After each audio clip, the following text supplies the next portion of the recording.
Destiny's Child followed up with their second album in July of 1999, the album that would take them to the mainstream, The Writings on the Wall. This is also the first album on which the girls had co-writing credits, giving them their second #1 hit with Bills, Bills, Bills. Man, I can't lie, this album is arguably their best album. I love this album. The song also gave them their first controversy. Bills, Bills, Bills was the most misunderstood song of the year. People were complaining that we were male bashing when a lot of people weren't really listening to the song. They thought these girls are some gold diggers. These girls think guys are supposed to pay their bills. People didn't listen to the whole story. The only way I would ask God to pay my bills is unless he ran my bills up. And people misunderstood it. But actually, that hype helped it to become the biggest R&B song of the year. So everything happens for a reason. Despite this, Destiny's Child was flourishing in their newfound success, with new singles from the album doing very well. Say My Name became the group's second Billboard Hot 100 #1 single and a widespread international success. The song was critically acclaimed, with its music video winning their first MTV Music Award. Something interesting happened in the Say My Name video, but I'll get to that in a minute.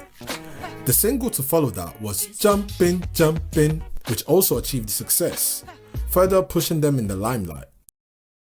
Unfortunately, as their brand and career became stronger, their sisterhood became weaker. In 1999, Destiny's Child went on tour with R&B group Jagged Edge, and LeToya and LaTavia started dating two members of the group, which bothered Destiny's Child management as they saw it as a distraction for the girls. Beyoncé and Kelly believed that the two boys were getting in their head and getting their egos all the way up. Beyoncé said they lost focus, they didn't want to rehearse, do interviews or take voice lessons. Anyone that met us could see that me and Kelly were in one group and they were in another. It was obvious. Matthew also had beef with LeToya's mother, Pamela, who was the group's chaperone on tour, especially for LaTavia and LeToya. She would often speak up for the aforementioned girls, and Matthew didn't like this as he felt like his authority was being challenged. When Pamela tried to enter the tour bus with the group, Destiny's Child management allegedly threatened to have her kicked off the tour if she didn't stand down. The boys from Jagged Edge were not going for that, so they stood up to Matthew. We were like, hell no, like, you're not finna kick somebody's mother off a bus, like, you know what I'm saying, like, no. Jagged Edge stood up for Miss Pam because it's wrong. You can't just leave this girl's mother. Matthew was pissed and decided to kick Jagged Edge off the tour. This was the last straw for LaTavia and LeToya, and in December of 1999, LeToya Luckett and LaTavia Roberson attempted to split with their manager Matthew Knowles and his management team. In addition to the drama, they claimed that Matthew held a disproportionate share of the group's profits and unfairly favoured Beyoncé and Kelly because they were allowed to sing lead as opposed to them. Beyoncé obviously didn't have issues with the management as it was comprised of her dad and her cousins. Kelly was the timid one and didn't really speak up or voice out her opinions, but LeToya and LaTavia were growing resentful of the management team and decided to speak up.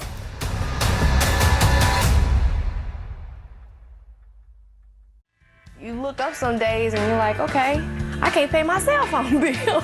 You know, like, that's really crazy. So we had questions. When Toya was like, well, you know, I want to go get another manager. There's no reason that Beyonce driving a Jaguar right now and my mama still is driving this old Mazda. What are we gonna do? Do we feel like our voice is gonna be big enough to be able to make an impact?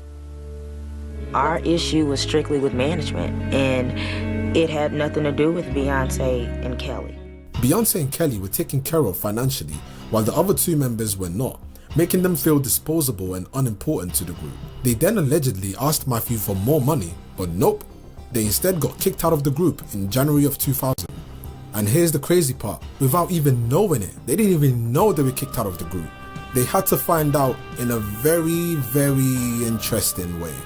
They had no intention of leaving the group, they just wanted more money. That same month, Matthew went scouting and recruited two new replacements without anyone's consent. Those were Farrah Franklin and Michelle Williams, the latter being a backup singer for Monica. This man Matthew worked fast, boy, because he knew he needed a quick turnaround because they were close to shooting the video for Say My Name and they needed 4 members for it. The video for Say My Name was then filmed with little time for the new members to learn the choreography, but apparently it looked terrible. So the director of the video decided that the girls should just pose on cue for a good portion of the video, which is what you see in like the first 3 minutes of it. Like bam, and another one, bam, and another one, bam, another, bam. That's basically the whole video, you know. And that's how the video turned out, but it still turned out to be a great video though. When the video premiered on the 15th of February 2000, that's when LeToya and LaTavia found out that they were replaced with 2 new members. Their vocals were still in the song, but they obviously were not in the video. Farrah and Michelle were in the video dancing in their place. That's a crazy way to find out you've been kicked out of the group. Like, I can't even lie, that's just mad unprofessional. On the same day, a publication of a press release announced the new lineup of the group: Beyoncé, Kelly, Farrah, and Michelle.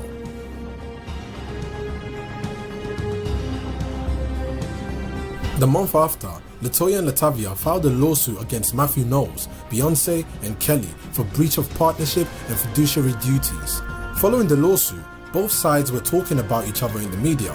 During this time, Beyoncé wrote an open letter to LeToya and LaTavia saying, "I have shared some of the best moments in my life with the 2 of you by my side. I have also shared some of the worst. I never complained when you did not sing one note on numerous songs on the album. I've never complained that when I was working my butt off in the studio, as I did on the last album, that the 2 of you were both either sleeping or on your phone 80% of the time. I never complained when the 2 of you were lip syncing to my vocals on some of the videos and on stage. In fact, I only helped make our contributions appear to be equal to the public. Approximately every 3 weeks, there is drama caused by one or both of you. It has been this way for at least 2 years, and I don't deserve this." Kelly Rowland also chimed in and said, "I think it's so funny how every time there is something good going on with Destiny, one of you will spring something on us. Before, I tried to forgive and forget and move on, but I refuse to be run over and receive punches from y'all. Y'all have taught me not to take crap from anyone and to always watch your own back." This was actually kind of sad to see, because these were 4 girls that grew up together and went through hardships together, now fighting in court. After some time, LeToya and LaTavia decided to drop their lawsuits against Beyoncé and Kelly, but kept their lawsuit against Matthew, which was eventually settled out of court. While all this was going on, LeToya and LaTavia formed their own group called Angel, but unfortunately the ladies had issues with the production company and the group was over before it even took off.